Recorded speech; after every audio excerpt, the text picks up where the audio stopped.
اور وان فاتح کی طرح اپنے قول کو سچا بنانا چاہتی ہوں۔ میں نے بہت سے قانون توڑے ہیں، اب مزید نہیں توڑوں گی۔ یہ سب اطراف میں نظر دوڑائی۔ یہ سب میرا نہیں تھا، یہ سب دوسرے لوگوں اور میوزیمز کا تھا۔ میں نے ایک ایک چیز واپس کر دی ہے۔ جیسے چرانا آتا ہے ویسے ہی گمنام طریقے سے لوٹانا بھی آتا ہے۔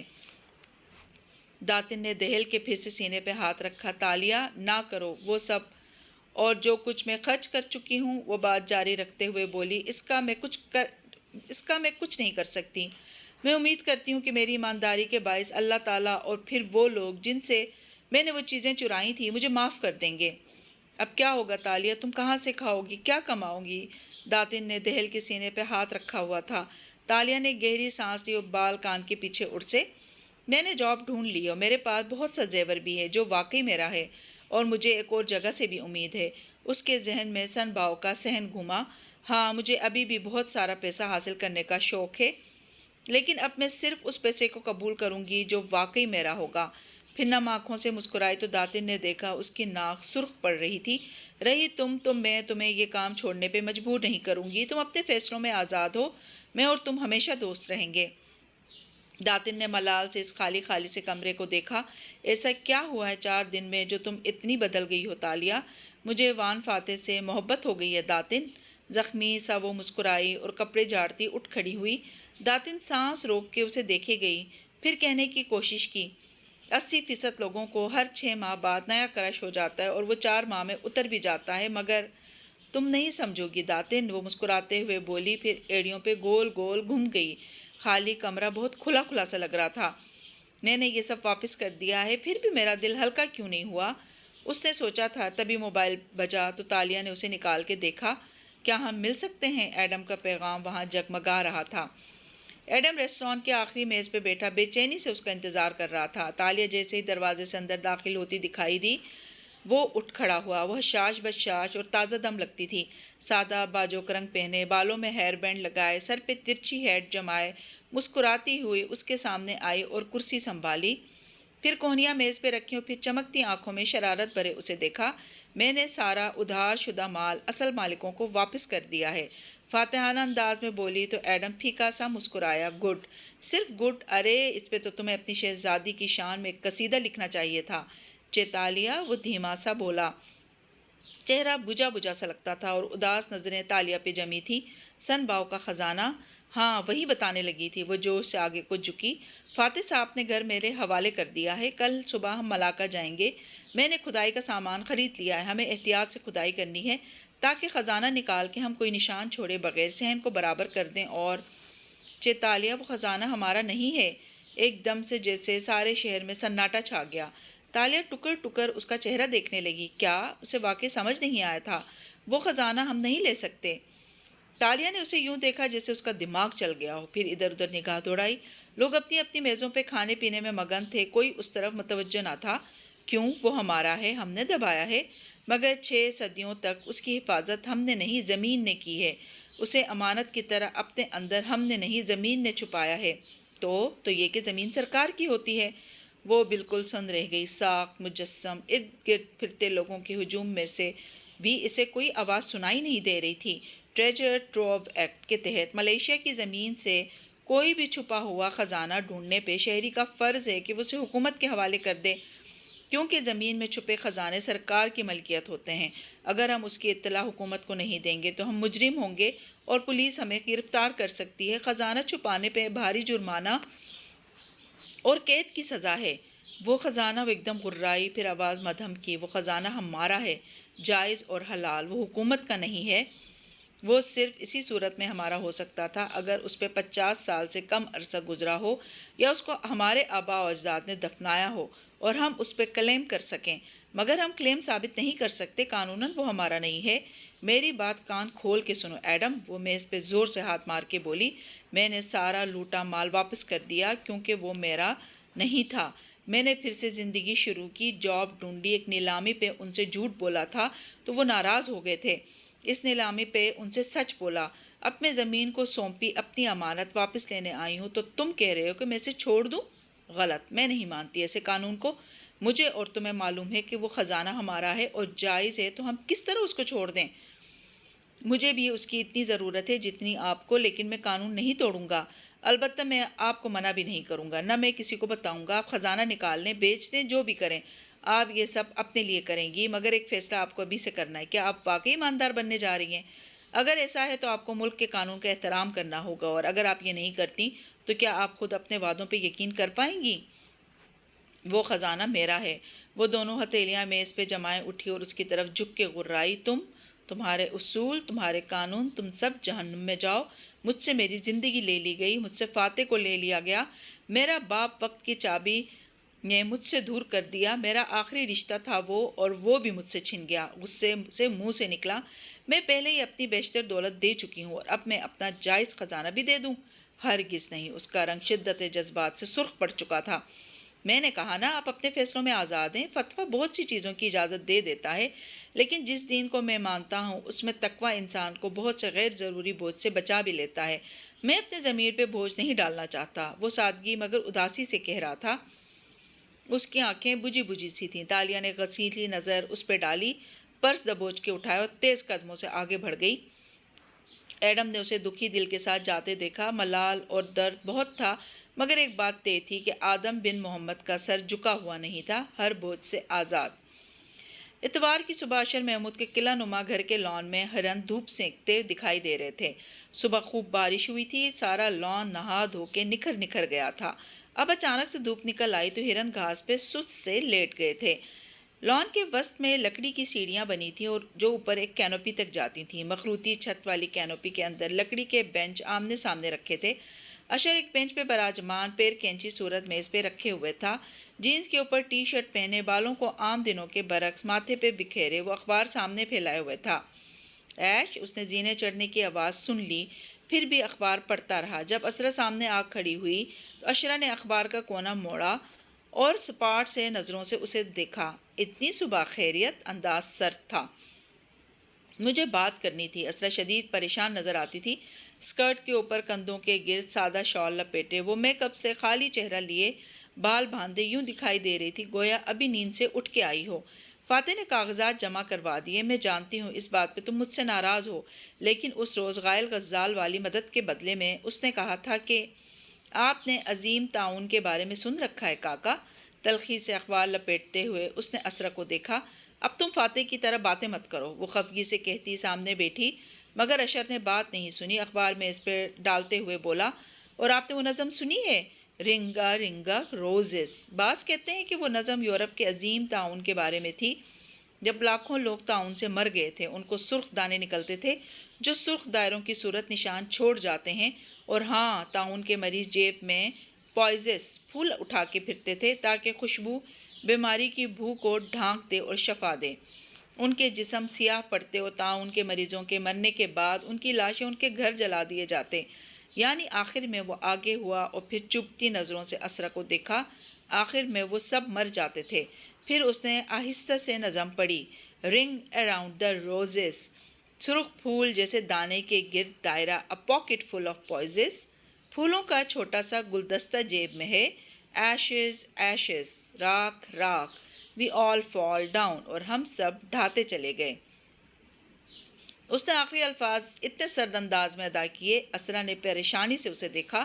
اشر پلیز میری بات سنو۔ وان فاتح کیا سمجھتے ہیں اگر وہ چیئرمین شپ کے لیے کاغذات جمع کرائیں گے، یہ جانتے ہوئے بھی کہ میں کہہ چکا ہوں یہ سیٹ میری ہے، تو وہ کامیاب ہو جائیں گے؟ نہیں کاکا، ہم سب راکھ کا ڈھیر بن کے ایک ساتھ ڈھہے جائیں گے۔ میں نے بہت کوشش کی اشر، لیکن وہ نہیں مانتا۔ اس نے آخر میں اپنی مرضی ہی کرنی ہوتی ہے۔ آپ نے مجھ سے وعدہ کیا تھا کہ چیئرمین میں بنوں گا۔ آپ نے کہا تھا کہ آبنگ سیاست سے کنارہ کش ہو کے مجھے انڈورس کریں گے، لیکن کل میں نے سنا کہ وہ الیکشن لڑ رہے ہیں۔ واہ کاکا واہ، ناگواری بڑے غصے سے کہتا۔ وہ گردن موڑے گھاس کو دیکھنے لگا۔ وہ سخت ناراض لگتا تھا۔ اگر وہ غائل غزال والا معاملہ نہ ہوتا تو، اسرا بے بسی سے بولی، پھر سر جھٹکا، مگر نہیں، وہ تب بھی میری نہ مانتا، اسے اپنی کرنی ہوتی، اور اب تو وہ عجیب سا ہو گیا، بے نیاز سا۔ جب سے وہ ملاقہ سے واپس آیا ہے بدلہ بدلہ لگتا ہے۔ اشر نے چونک کے اسے دیکھا، پھر تعجب سے ابرو اٹھایا۔ کیا بدلا ہوا لگتا ہے؟ مجھے تو ویسے ہی لگے ہیں، سوائے آنکھ کے زخم کے۔ تم اس کے ساتھ ایک گھر میں نہیں رہتے، تمہیں نہیں معلوم کہ اسے سمجھنا کتنا مشکل ہے۔ وہ پھٹ پڑی، پھر کن پٹی پہ ہاتھ رکھا۔ اشر، میں مزید کوشش نہیں کر سکتی، میں تھک گئی ہوں۔